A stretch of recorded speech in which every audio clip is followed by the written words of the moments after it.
welcome back to the channel. Now, since the last video, I've been trying to use the 308 as much as possible, and I've got to say she's been running really well. Really pleased. Now, I did say at the end of that last video that I was going to start turning my attention to the interior. Now, there's a few bits that need attention. The seats are looking worn, especially the driver's seat. The rear parcel shelf, the vinyl is starting to unstick on there. Just needs a general kind of tidy up.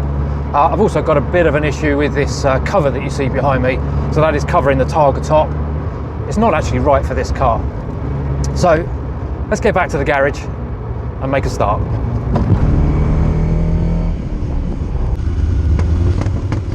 Now, as you can see, the panel that's behind the driver's seat, the vinyl is lifting off completely.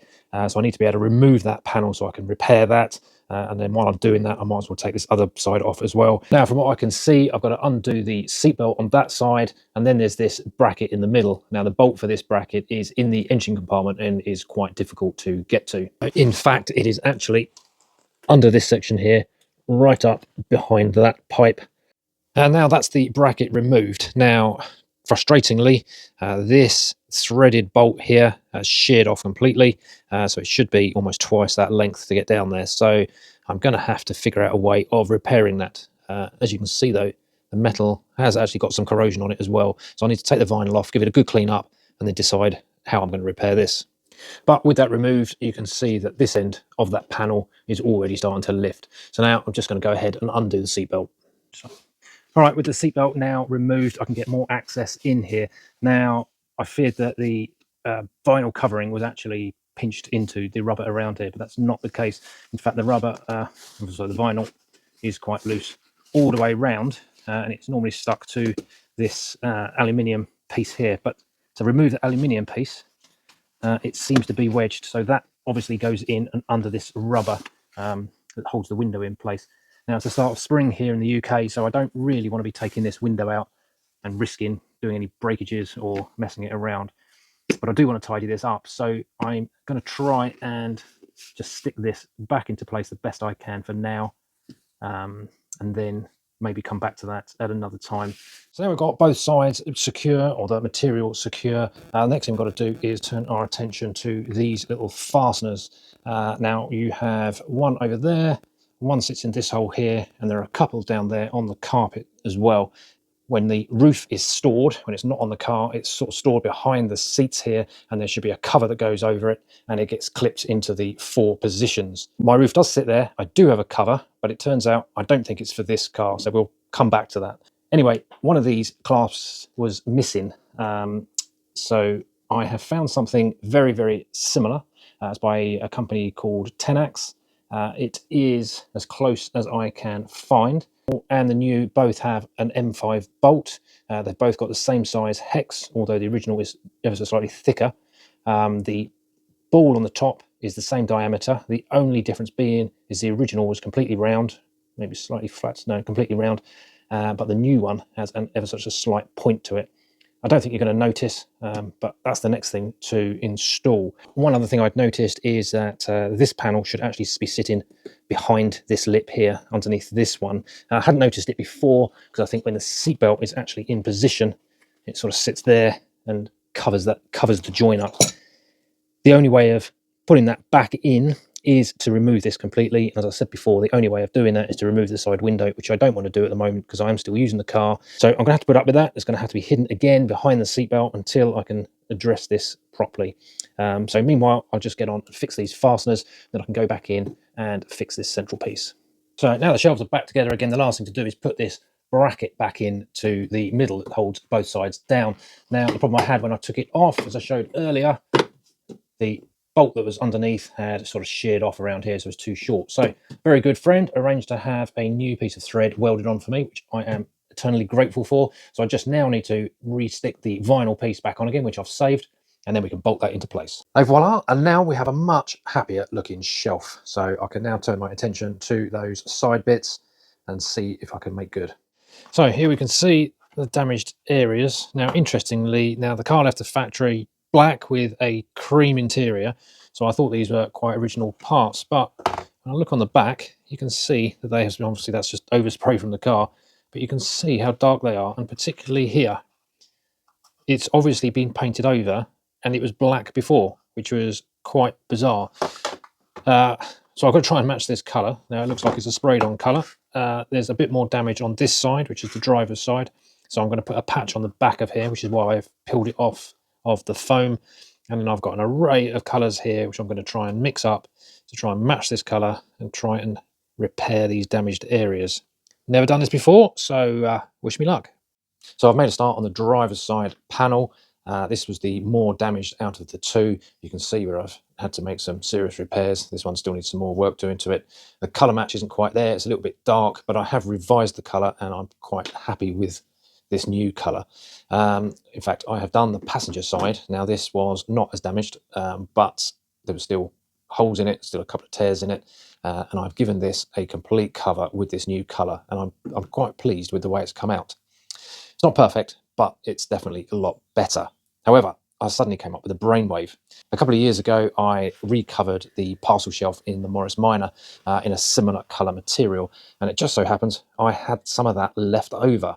So what I did is I used the original material as a pattern, and I cut a piece out for one side, and I've also done the other side, and I've actually covered the panel in that material.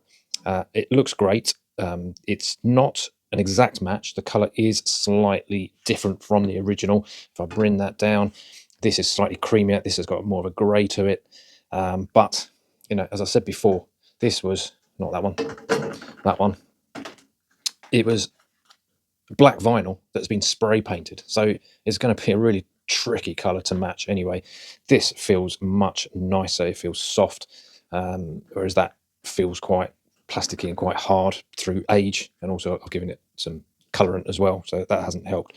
So what I'm going to do is fit this and this in the car as they are and just see how I get on with them. They're obviously behind me anyway, so they're not immediately noticeable, but I'm just going to see how I get on with it, and let's see if anyone else spots it and makes any comments too. Then I can decide whether I go ahead with the original repainting or whether I do the recovering. And back in the car now. I've actually been referring to them the wrong way around. So this is the original recoloured piece. You can kind of hear the sound of the plasticky finish to it, but then the top here is kind of plasticky anyway. And then this is what we've got on the passenger seat. This is the new one. So again, it's a nice soft material and it feels great. See the colour difference, but it does look good and it feels lovely as well. So let's see. So the last bit I wanted to have a look at was the Targa roof. It sits, when it's not on the car, it sits behind the seats. So the seats just sort of tuck forward and it just slides in there nicely.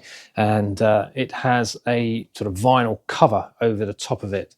Now the one I've got is not for this car. I think it's for a 348, maybe a 355. Reason I'm thinking that is for the position of the fasteners.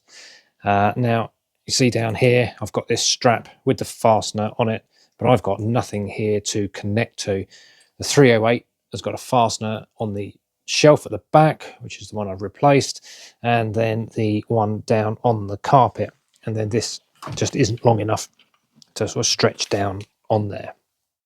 Now, there are a couple of these Targa roof covers on eBay, but they're going for around about £1,000, which is just ridiculous money. There's no way I'm paying £1,000 for that bit of vinyl. But what I did find was there's a guy on eBay who has recreated these covers from a pattern from his own 328. So I've purchased one of those. So we'll trial fit that and see how that looks. So this has just arrived today.